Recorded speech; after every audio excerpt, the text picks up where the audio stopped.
How do you unearth the perfect truffle and unleash its intense flavour in the kitchen? On a truffle farm just outside of Canberra, nearly 2,000 hazelnut and oak trees produce some of the most expensive ingredients in the world, the European black truffle. The delicacy is discovered with the help of specially trained dogs, led by trainer Gillian Cummins. Yes, good dog, good dog, good dog.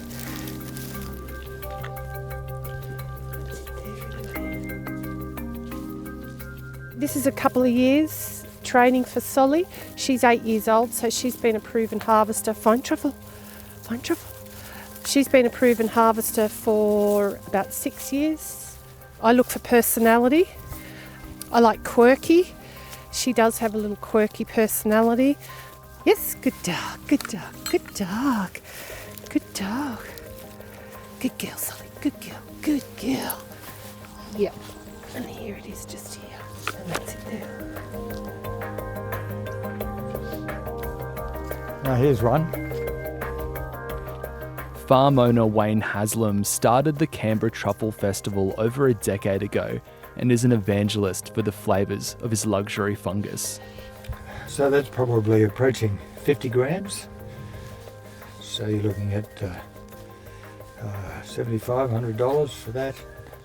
Nice truffle, nice size, nice size.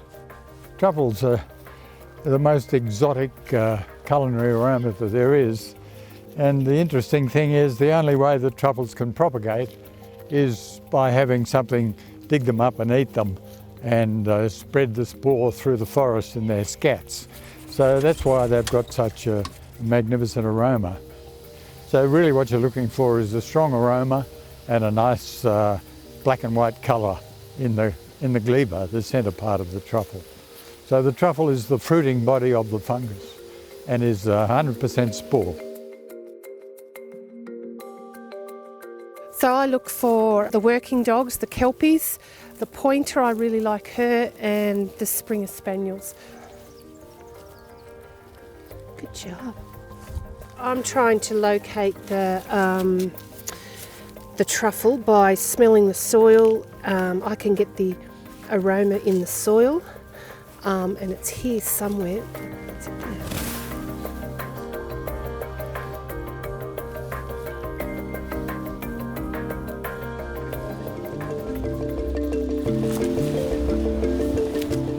Well, I started growing truffles as a retirement activity after looking at other options, grapes and olives and those sorts of things.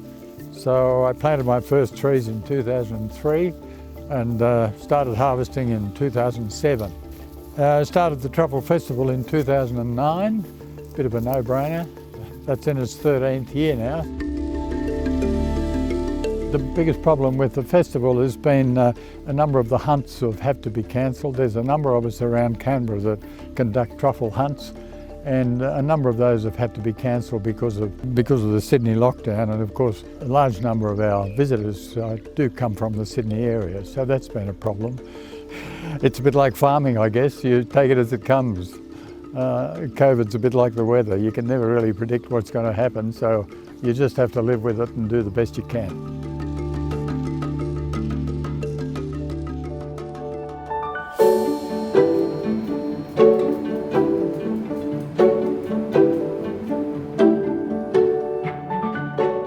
Cooking teacher Elaine Chantar has been showing people how to maximise the flavour of their truffles for over a decade, and she's now going to teach you how to prepare truffle oil, truffle butter, truffle scrambled eggs, and truffle ice cream.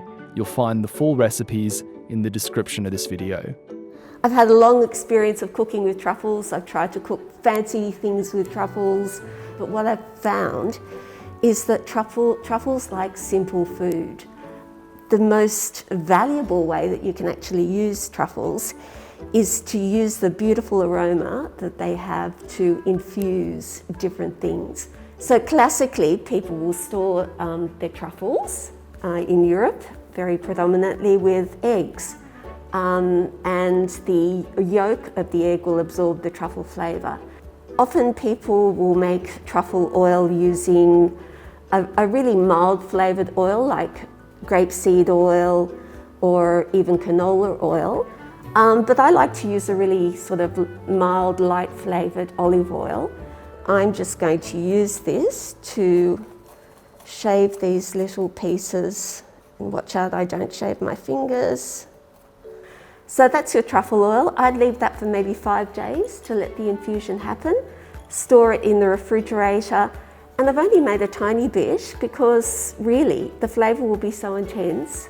You only need to use it really judiciously. A teaspoon on top of some pasta, on top of some cooked eggs, so whatever. You don't need very much at all. I actually find that one of the best things to do with truffle is to make truffle butter. The flavour is really easily infused into the butter. I've just got some salted butter here. I don't have to do it too much, just soften it a little bit so that I can mix the truffle through. The quantity that I use is for 250 grams of butter. I use 25 grams of truffle. So it's quite a lot of truffle, but it goes a terribly long way, and as I said, you can freeze it. And then I'm going to use the truffle shaver to shave the rest.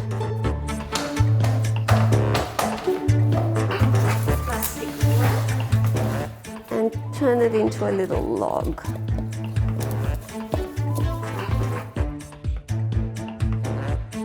I've got these eggs here which have already been truffled. Some milk here which I have put a tiny bit of truffle in. Most of the truffle is going to come from the truffled cream, and all that is cream with the 10 grams of truffle inside it. Just going to whip up these eggs. So I've got the milk, the sugar and the truffle in there of course, and a little bit of good quality vanilla paste. And what I'm going to do now is basically bring this to the boil, heat it up. So while I'm whisking, I'm going to add this hot milk to the truffled egg yolks and bring this custard almost to a boil.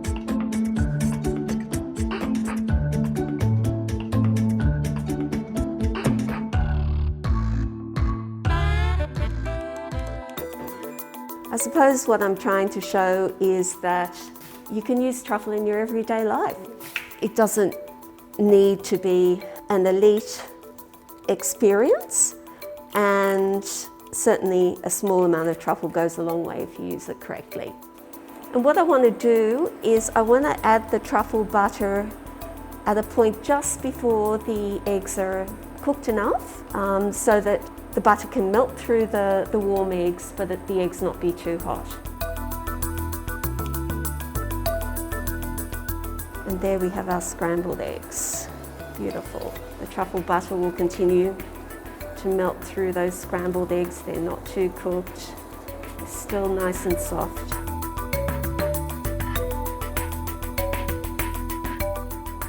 Let's shave a little bit of truffle on top too.